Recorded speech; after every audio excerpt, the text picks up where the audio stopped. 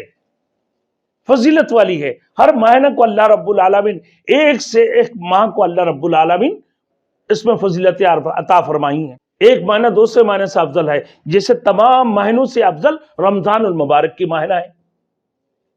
اسی طریقے سے ہر ایک مہینہ کے اندر اللہ رب العزت نے ایک تقویت، ایک فضیلت رکھی ہے۔ اب رجب کی مہینہ کے اندر روزہ رکھیں آپ، لیکن کنٹینیو نہیں رکھیں، یعنی کبھی کبھار چھوڑ بھی دے۔ اللہ کے رسول بھی جب رجب کی مہینہ میں روزہ رکھتے تھے تو صحابۃ الاجمعین سمجھتا عبداللہ ابن عباس، حضرت عبداللہ ابن عباس رضی اللہ تعالیٰ عنہ فرماتے ہیں کہ ہم یہ سمجھتے تھے کہ اللہ کے رسول کبھی روزہ ناگاہ نہیں کریں گے، اللہ کے رسول صلی اللہ علیہ وسلم روزہ چھوڑ دیتے تھے۔ تو میرے دوستو، روزہ کی یہ رجب کی جو مہینہ ہے یہ تعظیم والی مہینہ ہے، حرمت والی مہینہ ہے۔ تو پہلے ایام جاہلیت میں اور اسلام سے پہلے لوگ بھی اس کو حرمت والے اور عظمت والے مانتے تھے، اسلام سے پہلے بھی۔ تو لہٰذا اس مہینہ کے اندر زیادہ سے زیادہ ذکر، استغفار کی جائے اور اللہ سے معافی طلب کی جائے، اللہ سے اپنا گناہوں کی بخشش کی طلب کی جائے۔ میرے دوستوں، اور ہر نیک کام کی طرف قدم کو بڑھاتے رہیں، اللہ کی طرف متوجہ ہوئیں، اور پھر اپنے حلال مال کھائیں اور حلال مال کھانے کی کوشش کریں۔ ہر صورت میں ہر قسم کی رشوت، ہر قسم کی سودوں سے بچیں اور حرام مال سے بچیں ہر صورت میں۔ اور اسی طریقے سے میرے دوستو، جب رجب کی مہینہ آتی ہیں تو لوگوں کے اندر ذخیرہ اندوزی شروع کر دیتے ہیں لوگ، یہ بھی حرام ہے، کیونکہ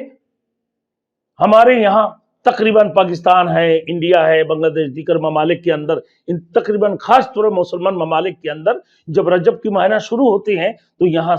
چنے کی قیمتیں بڑھا دیتے ہیں، دال کی قیمتیں بڑھا دیتے ہیں، چینی کی قیمتیں بڑھا دیتے ہیں، اور لوگ مالوں کو جو ہے نا سامان کو ذخیرہ اندوزی کر لیتے ہیں تاکہ رمضان میں زیادہ پروفٹ میں جو ہے نا اس کو بیچے، فروخت کریں، زیادہ منافع کمائیں۔ تو یہ بھی حرام ہے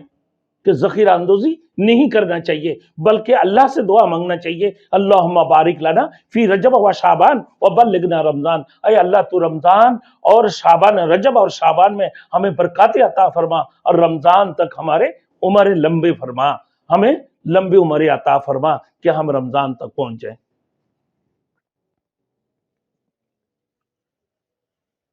اس مہینے کی حقیقت کہ اللہ رب العزت نے تو لوح محفوظ کے مطابق اس دن سے نافذ چلی آتی ہے جس دن اللہ تعالیٰ آسمان اور زمین کو پیدا کیا تھا۔ یہ رجب کی مہینہ اس دن سے، یہ 12 مہینوں میں سے 4 مہینہ حرمت والے ہیں، 4 مہینہ حرمت والے ہیں۔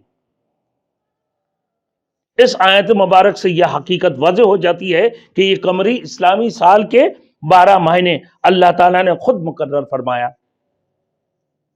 ان کو اشہر الحرم یعنی حرمت والے مہینہ کہا جاتا ہے، عظمت والی مہینہ، احترام والی مہینہ ہے۔ بخاری شریف میں ہے کہ حضرت ابوبکر صدیق رضی اللہ تعالیٰ عنہ سے روایت ہے کہ حضور صلی اللہ علیہ وسلم حجۃ الوداع کی موقع پر ارشاد فرمایا کہ زمانہ اب اپنی اس حیت اور شکل میں واپس آ گیا ہے جو اس وقت جب اللہ تعالیٰ نے آسمان اور زمین کو پیدا فرمایا تھا۔ تو اس ارشاد سے مشرکین ایک غلط نظریے سے اور طرز عمل کو تردید مقصود ہے، جس کا ذکر اس سورۃ توبہ کی آیات نمبر 37 سے، کہ سال میں 12 مہینے ہوتے ہیں، ان مہینوں میں سے 4 حرمت والے ہیں اور 3 مسلسل ہیں، ایک ذوالقعدہ، ذوالحج، محرم، اور ایک رجب کی مہینہ ہے۔ احکام القرآن للجساس، سورۃ التوبہ معارف القرآن آیات نمبر 36 میں حضور اقدس صلی اللہ علیہ وسلم نے ایک صحابی سے فرمایا